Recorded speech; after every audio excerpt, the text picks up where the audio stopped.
Now, you can also choose to opt in whenever you're creating campaigns to what are called the Search and Content Network, at least in Google. Yahoo has a similar program. What you're seeing here, the logos that you see here, are actually sites that in Google are part of what Google calls its search network and its content network.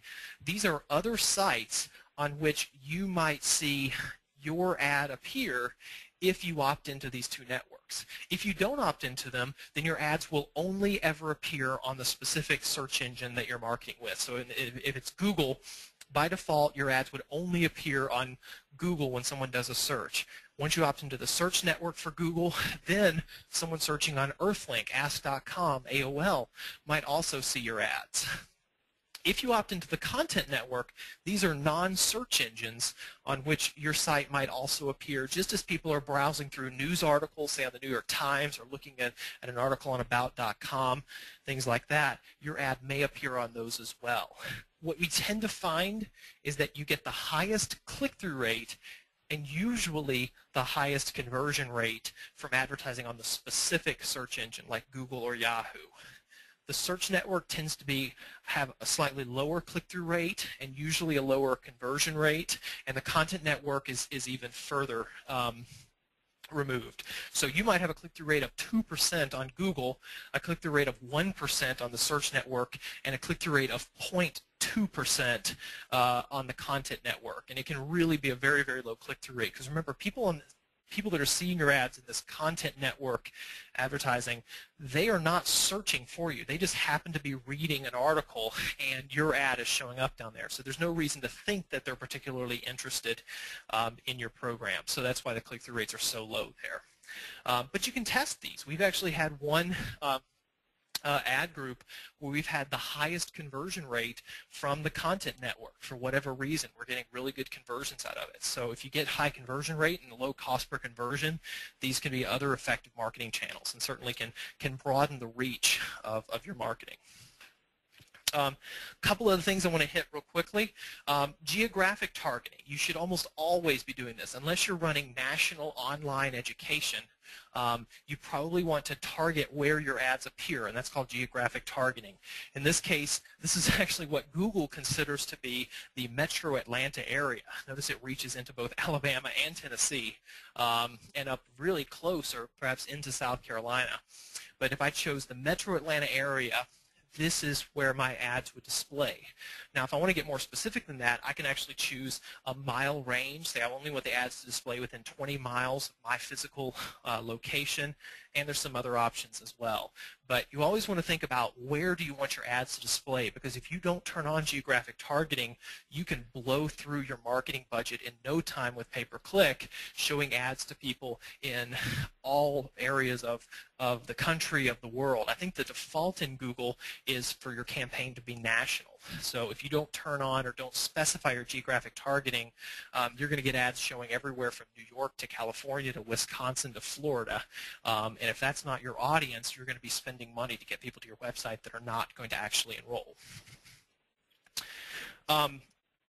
This is what's called a local business ad. Google has a local business center. You can just search, Google it, local business center.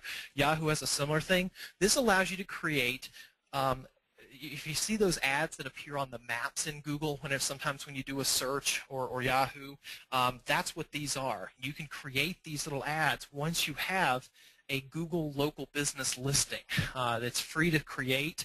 We find that these local business ads tend to have a click-through rate anywhere from about 0.5% to 2% higher than the other ads. And the reason being, these show up in a map at the top of your page of those search results, and they actually push the organic results down, and just the visual of that map really draws people's eye. So this is something you want to consider strongly doing. In fact, I would do this with every single campaign that I set up, have local business ads in there, because again, the conversion rate is just so much higher.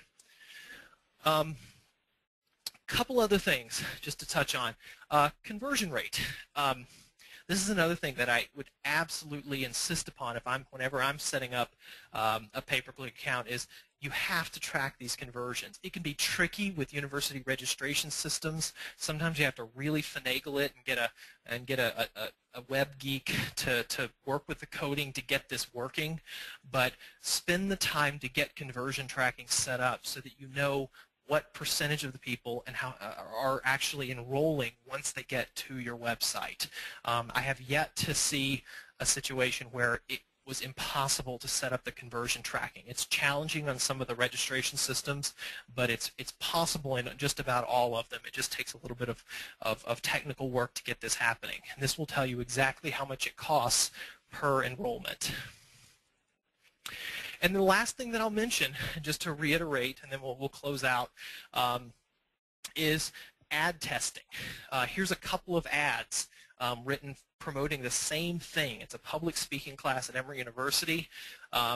Two ads have dramatically different click-through rates. Take a look at these and see which one you think you might be more likely to click on if you saw these two ads. And that was their click-through rate. So the one on the left had twice the click-through rate of the one on the right, which means we could end up bidding half as much. It would be the difference between bidding $1 and $2 per click to get these ads into the same position on the search engine. So take the time to create 2, 3, 4 ads for each ad group you're setting up. Let them run, see which one performs better, keep that one, delete the others, and then create more like the one that's working well. Okay. So this was kind of a whirlwind overview of pay-per-click. 1 hour. I'm used to teaching 3-hour evening courses or full-day courses in continuing education. So an hour is enough to give you just a good sampling of it. But I hope that was a really nice overview of how pay-per-click works, some of the fundamentals and the terminology of pay-per-click, and then for those of you pay-per-click veterans, some really good information about what are the current best practices. What are the things that you want to make sure you're doing that are beyond the basics in optimizing your pay-per-click accounts. And at this point, I'm going to open it up for questions, and then I'll turn it back over to Stacy to close us out.